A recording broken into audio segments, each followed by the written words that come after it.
was looking through minute books the other night, and I saw something in there the friends of Baptist believed in, and I thought it just hit me right down the middle. It said that Christ come to set up a spiritual kingdom on earth. A lot of people don't believe that.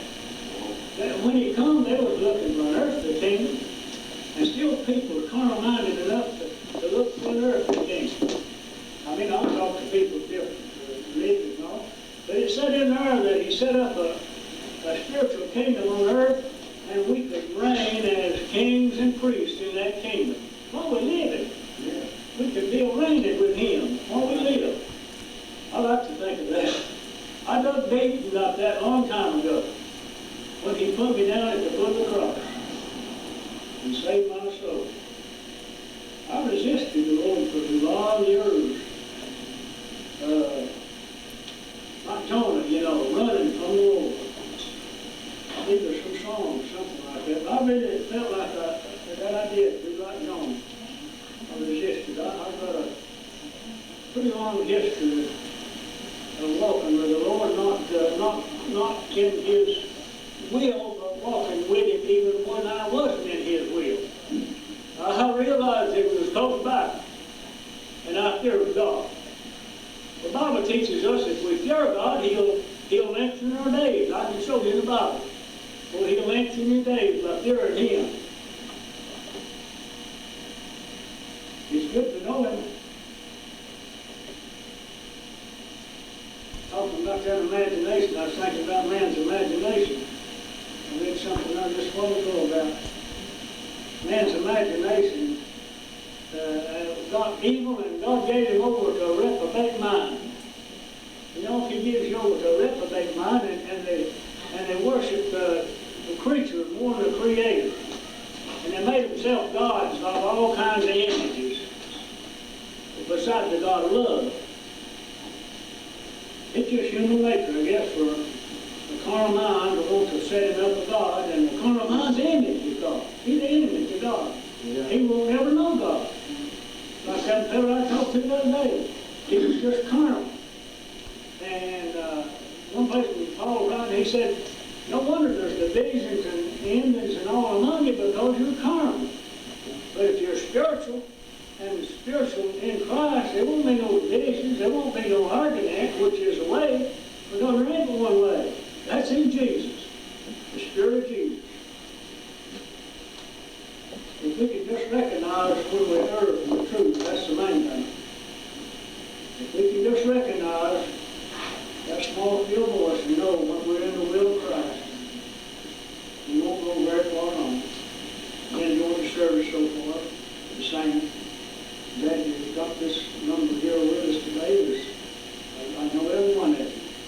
I might not remember your name right off sometime, but I know your face. And I feel at home. You ever go to a place you didn't feel welcome, you didn't feel at home? I go to places like that sometimes.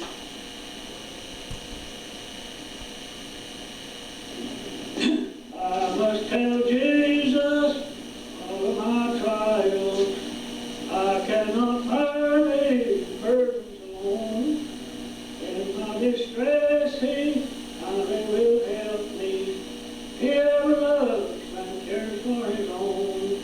I must tell Jesus, I must tell Jesus, I cannot carry my burdens alone.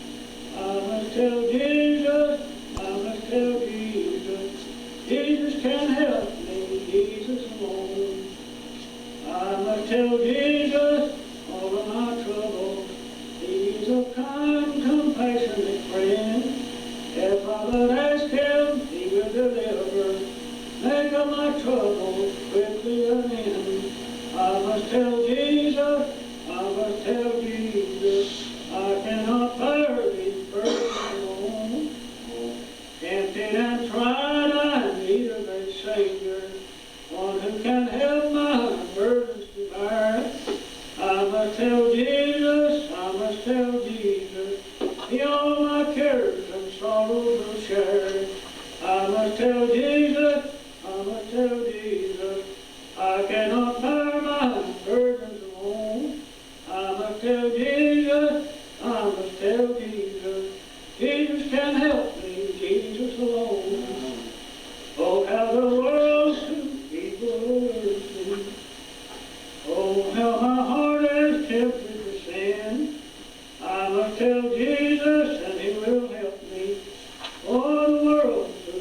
is to win.